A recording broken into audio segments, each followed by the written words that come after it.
We're back with the Informed Voter series, and I'm here with Chris Turner today. Chris is the incumbent for the first district of the county school board. Yes. Tell us a little bit about yourself, Chris. Sure. My name is Chris Turner. I currently represent the first district, which is Hopewell, McDonald, and Prospect precincts. Grew up here, graduated from Bradley Central in 1990. My wife and I will celebrate our 23rd wedding anniversary at the end of July. We have 3 kids that have all been raised in the school system here. My youngest will be a senior at Walker Valley. I'm a business guy, unapologetic about that. I bring business skills to the school board and have tried to put those to use over the last 4 years to focus on transparency and fiscal accountability. I currently am general manager of a small company called Generation Green Recycling based in Dalton. It's a very small company. It's up and growing, but they offer a unique environmental service product, and that's been a lot of fun. Before that, I spent 3.5 years with Beaulieu Carpets, running a $100 million division of the for commercial applications and things. So I've got big business experience as well as small business experience. How long have you been on the school board? 4 years.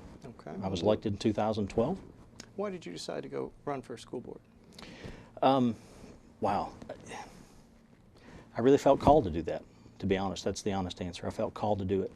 I had several conversations with a number of commissioners and folks and neighbors, and Terry Kaywood, one of our county commissioners, said to me, because I worked with him at the time, said to me, I should pray about it. And he said, if you don't serve, then who will? And if not now, then when? And that was a common theme that I heard from folks as I talked with. And so I spent a lot of time in prayer with my wife about, should I? Is this the right time? Is this the right calling? Because I've never been involved in politics at all. I didn't run for any kind of office back in high school at Bradley, so politics was definitely new to me. But I really felt called to do that, and it's been a true blessing to serve. What do you see as the 2 most significant issues facing the school board today? Facing the school board today. Today we are in a very good position to make some good investments.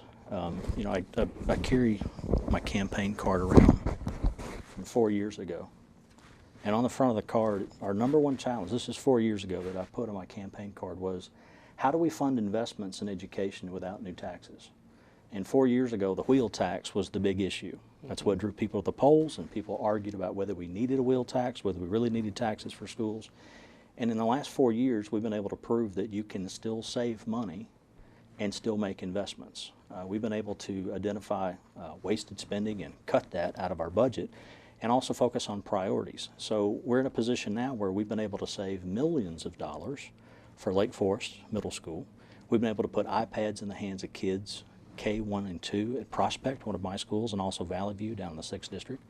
We've been able to fix leaking roofs and a number of problems. So we've been able to save money but still make investments in students, teachers, technology, and our infrastructure. So one of the biggest issue now is, now that we've identified a good savings program and a way to get our spending under control for priority things that matter, is what are those investments going to look like in the future? What will the next thing that we're going to focus on be?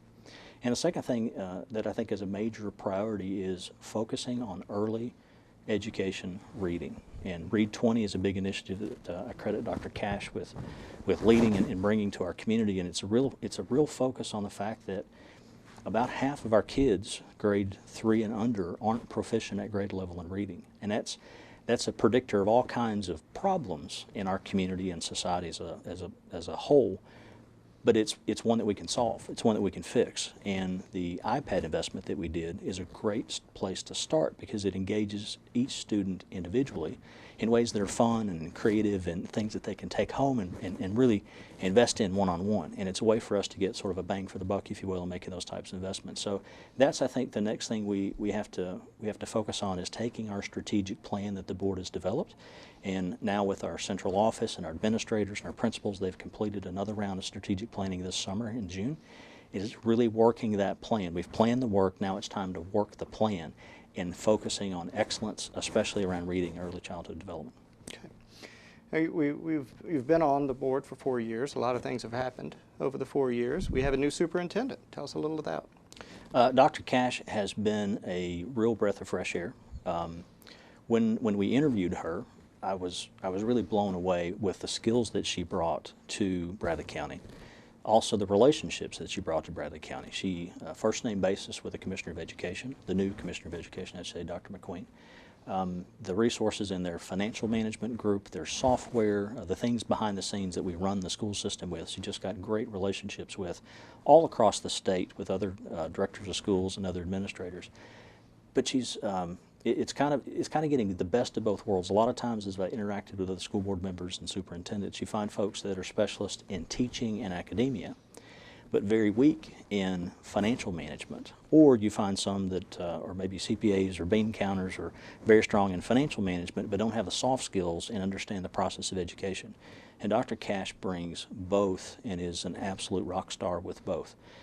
She brought fiscal accountability to our system when she got here in terms of purchase order management and really bringing priority spending under control, but she also trained and taught our principals and our administrators how to own their own budget and get the most bang for the buck and where their funding comes from and its intended purposes. And that's resulted in just astronomical savings. This year, the budget was that we would save at least $820,000 out of our budget this year.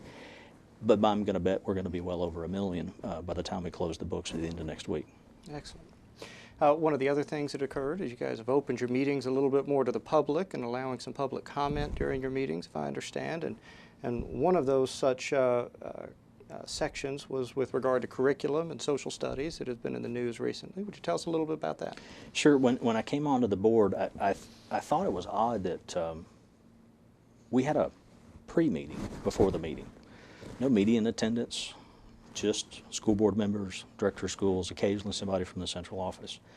And I found it odd that it wasn't open. The door was open, but it wasn't advertised, and it certainly wasn't what I would call in compliance with Sunshine Law. And very quickly I came to the conclusion that nothing good is happening here. And so I stopped going to those, and some of the other board members did as well, because it was a place where you really told what you were going to do, not told what was going on, so that we could ask questions in an open manner. So fast forward a year, and what I found was that no one was ever allowed to speak to the board. If you turned in a request to address the board, it never got to the board. And that concerned me, because my constituents had issues that they wanted to address to the governing body of the Board of Education. So I began to work on a policy change, and it took a lot of discussion. In fact, it was just a downright fight to get to the point where we could actually hear from our constituents on items that we voted on. And so today, our policy is that if you want to speak, you have 3 minutes. You can address an agenda item. It's not an open mic where you get to complain about the bus driver or some issue like that, but it's something about the business of the board. And we've had the opportunity to hear from people on a wide variety of topics since we've implemented that policy, most recently talking about social studies and the religion and the role of social studies. And the commentary was so strong that we felt that we wanted to create a public forum, and we had that last week.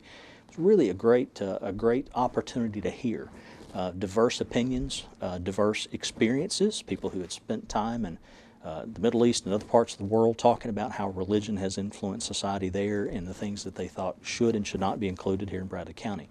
So as a member of the board, I think it's really important that we create the opportunity to hear from our constituents. It didn't exist before, but it does exist now, and I sure hope we keep it for the future. Distinguish yourself a little from your opponent, Ms. Kaysen. Sure. First of all, I'm a product of Bradley County Schools. I graduated from Bradley Central in 1990. My wife and I met in chemistry class. In fact, Representative Dan Howell's wife, Beverly, was our chemistry teacher. So I've got a lot of history in Bradley County Schools. My immediate family has 101 years of experience in Bradley County Schools. That sounds hard to believe because I'm only 43 years old. But my mom taught in the system for decades. My brother taught in the system for a little while. My wife now teaches in the system, so I'm married to a teacher at Bradley Central. We moved back here to raise our 3 kids in Bradley County Schools. All 3 of my kids started in a first district school in Hopewell. They had Miss Jones and Miss Flowers in kindergarten at Hopewell Elementary, and they've gone all the way through Walker Valley, and my youngest will be a senior at Walker Valley this year. So I live Bradley County Schools, and I have for the last 15 years as a parent. Every family meal, every Thanksgiving has been about public education. I live with a teacher, so I hear about Common Core and testing standards and testing debacles and lost tests, and I hear about those issues every single day, and my family is a member of that. The people I go to church with are teachers and are parents. So I'm not around schools, I'm in the schools, and I have been for a really long time, and that's one major difference. The other one that I would say is that I'm a business person. I said earlier, I have experience and accountability managing a $100 million budget, and a $70 million budget is the single largest investment our community makes. As the county commission, the portion of the budget they manage and dictate and control is very small compared to what they allocate to the county school system. So experience with accountability systems and structures and processes is really important. Again, we wouldn't be talking about groundbreaking on Lake Forest this fall if we hadn't been able to save the money above what the county commission could allocate to that project. And that came through good old-fashioned business principles.